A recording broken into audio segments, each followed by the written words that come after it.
The phone wouldn't stop buzzing. 10 missed calls in 4 minutes. Mom, Dad, Sophie all taking turns like it was a fire drill. I watched the screen light up then fade while snow tapped softly against my window. On the counter sat my packed suitcase, a boarding pass to Colorado folded beside it. 10:01 a.m. That was the time they were supposed to meet me at the bank to buy my sister her apartment, the one I was easily able to afford. I stirred my coffee calm and steady. I didn't argue. I just disappeared. But if you knew what pushed me to walk away, you'd understand why silence was the loudest thing I ever said. My name's Lily. I'm 30 years old and I've been working since I was 16. Back then, my friends were saving for concert tickets. I was saving for textbooks and gas money. I flipped burgers after school stocked shelves on weekends and told myself that every dollar was a step away from needing anyone's help. By the time I graduated high school, I had enough for 1 semester of college, barely. When I got accepted into Tech University, I thought my parents would be proud. I came home that night clutching the letter, my heart racing. I got in, I told them at dinner. My dad looked up from his phone long enough to say, "That's the expensive one, isn't it?" My mom sighed, slicing Sophie's chicken into tiny, perfect bites. "We don't have that kind of money, Lily. Maybe you should have tried harder for a full scholarship." I remember the sting in my throat as I forced a smile. Sophie, 12 years old at the time, grinned like she understood something I didn't. That was the moment I realized I was on my own. I took out student loans, $60,000 at first. By the time I graduated, the interest had turned it into 80. I worked through college campus tech lab, tutoring whatever I could find. Most nights I fell asleep at my desk with an empty coffee cup and a half-eaten granola bar. The only person who cared enough to check on me was my grandma, Nora. She called every Sunday, sent me little envelopes with $50 bills and notes written in shaky, cursive, "Keep going, sweetheart. You're almost there." She was the reason I never gave up. When I finally graduated, my parents didn't come. They were on a cruise with Sophie, something we'd planned for months, my mom said over the phone. Grandma Nora drove 4 hours to be there. She stood in the crowd waving like I was the only person in the world. After graduation, I got my first real job as a software engineer. It wasn't glamorous, but it was steady. I rented a small apartment, ate canned soup for dinner, and paid every extra dollar toward those loans. I watched my friends buy new cars and travel while I calculated how many years of payments I had left. 10 if I was lucky. My parents rarely called. When they did, the conversations were polite, shallow. "How's work?" "Good. That's nice." Sophie just got elected to student council. By the time I hit 30, I had one goal: finish the debt and finally breathe. The morning I made my last payment, I sat in silence staring at the screen that said, "Balance 0.0." It should have felt like freedom, and it did for a moment. Then the phone rang. Mom's name on the screen. After years of silence, she suddenly wanted dinner to reconnect. If I'd known what she really meant by reconnect, I would have let that call go to voicemail. Dinner at my parents' house felt exactly how I remembered it. Too clean, too quiet, like the air itself didn't trust you to breathe. Mom greeted me with a smile that looked rehearsed. Dad stood behind her hands tucked into his pockets. Sophie was already at the table scrolling on her phone, pretending not to notice me. "It's so good to see you," Mom said, leaning in for a hug that barely grazed my shoulder. "You've been so busy. We hardly hear from you." I wanted to laugh. You hardly tried. Dinner was roast chicken, mashed potatoes, and the same old hierarchy. Sophie sat at the head of the table where Mom used to sit, chatting about her new job at a marketing firm. They listened like she was delivering the State of the Union. When I spoke, the room quieted in that polite, uninterested way. So Dad started carving his chicken. "You're still at that software company?" "Yes." "Good money in that field," he said. "Must be nice to be comfortable." I shrugged. "I'm doing okay." Mom poured wine into Sophie's glass before mine. "You deserve it, sweetheart," she said to her. "Not me. You've worked so hard." I bit my tongue. I'd worked harder than anyone at that table, but I'd learned long ago that saying so only made me look bitter. The next week, I went to visit Grandma Nora. She was sitting in her favorite armchair knitting something pink. "You saw them, didn't you?" she asked. I nodded. They seemed interested in my finances. Her knitting needles paused. "Oh, Lily, That's exactly what I was afraid of. What do you mean? She sighed. My friend Judith, she lives next door to your parents, called me yesterday.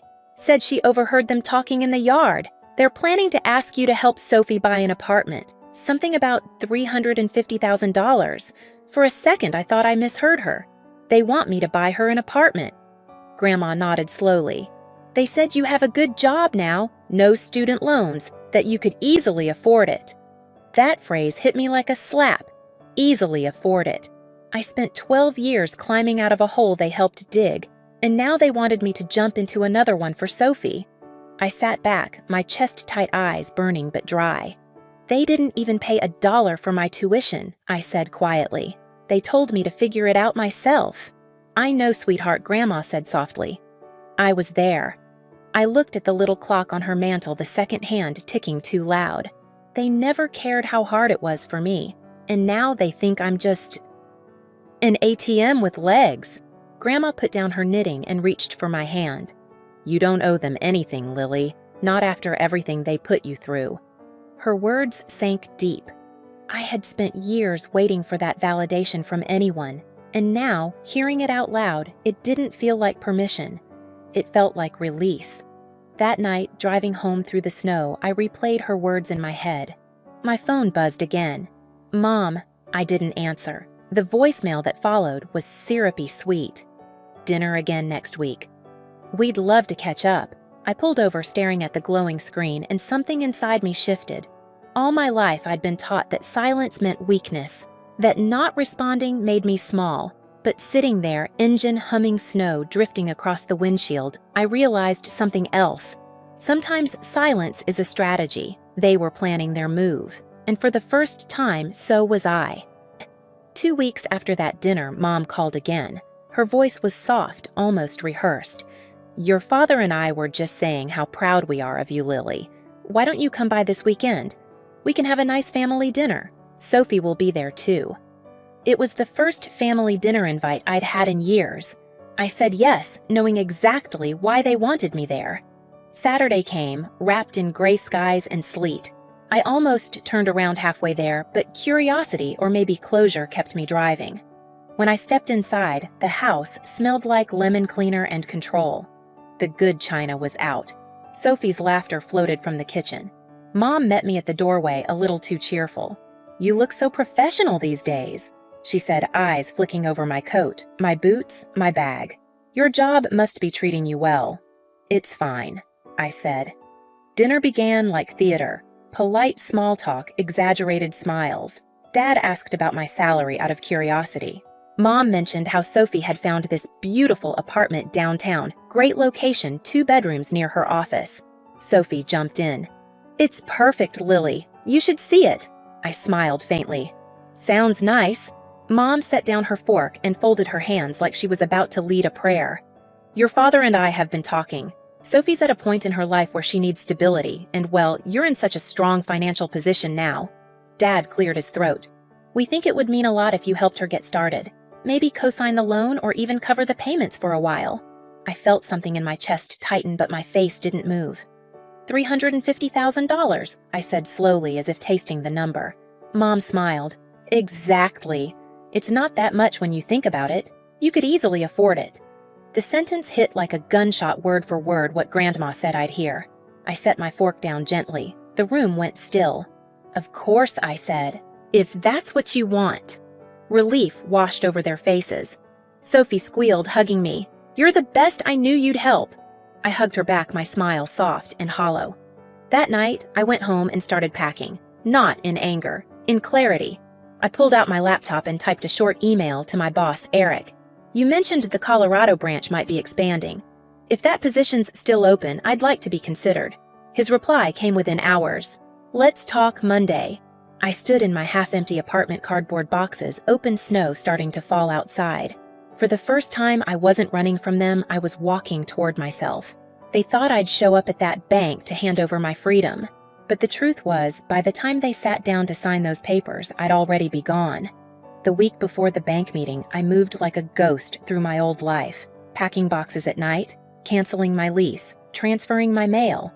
Every detail was calculated, methodical. By Friday, my apartment was stripped bare except for one small box labeled Colorado. I didn't tell Grandma Nora until the day before my flight. We were drinking tea in her kitchen, the smell of chamomile soft in the air. Colorado, she repeated, frowning slightly. That's so far. I nodded. I can't stay here, Grandma. They'll never stop taking if I keep giving. She studied my face for a long moment, then smiled, sad, proud. You do what you need to, sweetheart. Just promise you'll call me when you get there. I will. That night I double-checked everything, the movers, my ticket, the new apartment, waiting across state lines. My phone buzzed again. Mom, don't forget about the appointment. 10:00 a.m. sharp. I stared at the message until it blurred. Then I powered the phone off. Monday came gray and cold. The movers loaded my furniture while I cleaned the last streaks off the windows. When the door finally shut behind me, it felt like exhaling after years underwater. I turned in my keys, rolled my suitcase down the hall, and didn't look back. By Tuesday morning, I was standing in my new office in Colorado, different skyline, same snow. My boss Eric gave me a tour of the building, introduced me to the team, and said, "You'll fit right in here." I smiled. That's the plan. At 9:59 a.m. that Friday, my phone began to vibrate on the desk. First Mom, then Dad, then Sophie. Call after call, buzzing like angry wasps. I watched it for a moment before flipping it face down. At 10:03, I imagined them sitting at the bank, checking their watches, wondering why I was late. At 10:05, maybe Mom would start pacing, whispering that I was being selfish. At 10:10, Dad would grumble about embarrassment. At 10:15, Sophie would pout, crossing her arms, saying she promised. And by 10:30, when realization hit, I hoped the silence that followed would be deafening. Around noon, my phone lit up again. Texts stacked one after another. "Where are you? We're waiting. You're making us look stupid." Then finally, "Call us now." I took a slow sip of coffee and answered. Lily, Mom's voice was sharp, frantic. "Where the hell are you? We've been sitting here for 2 hours." I looked out the window at the Colorado mountains, sunlight glinting off the snow. "At work," I said. "In Colorado." Silence. Then chaos. "Colorado." "What are you talking about?" "I transferred last week," I said simply. "New position. New start." Mom's breath hitched like she'd been slapped. "You can't just run away like this. We need you here."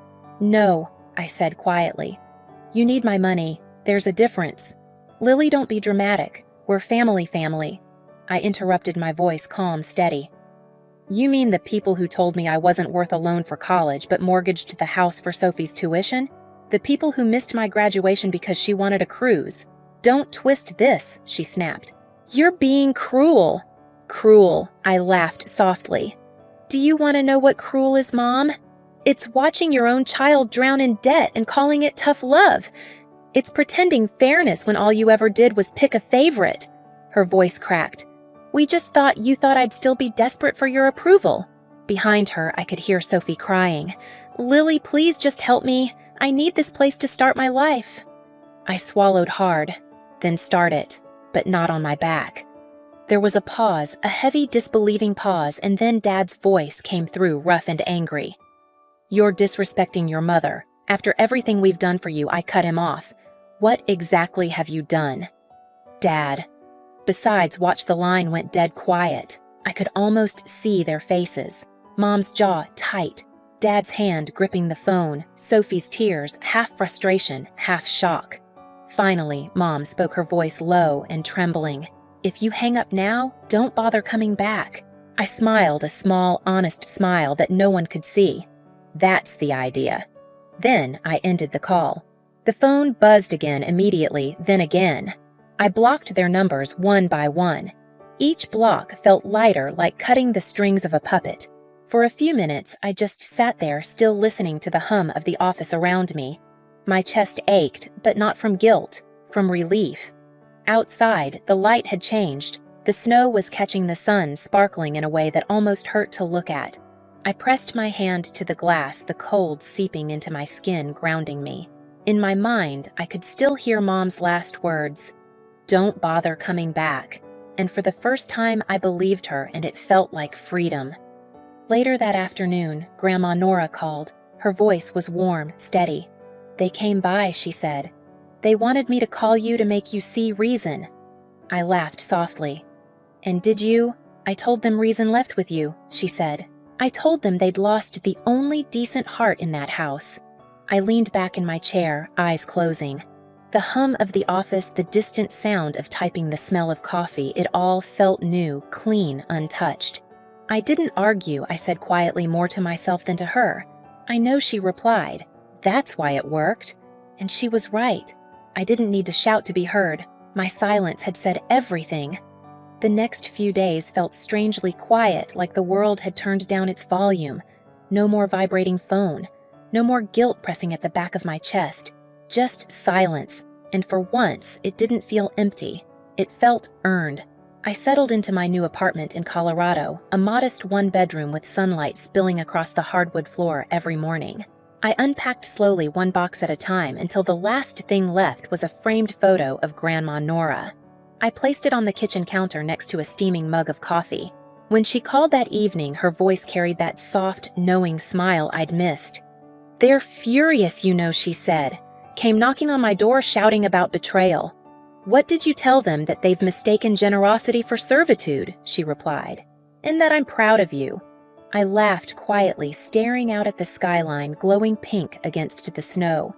"You've always been the only one who saw me. I just wanted you to see yourself, Lily."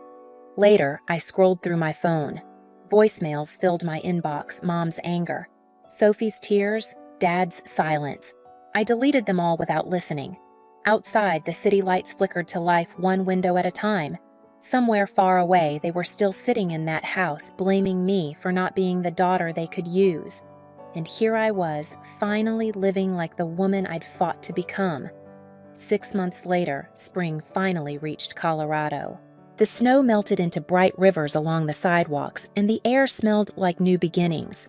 Grandma Nora came to visit, wrapped in her favorite pink shawl.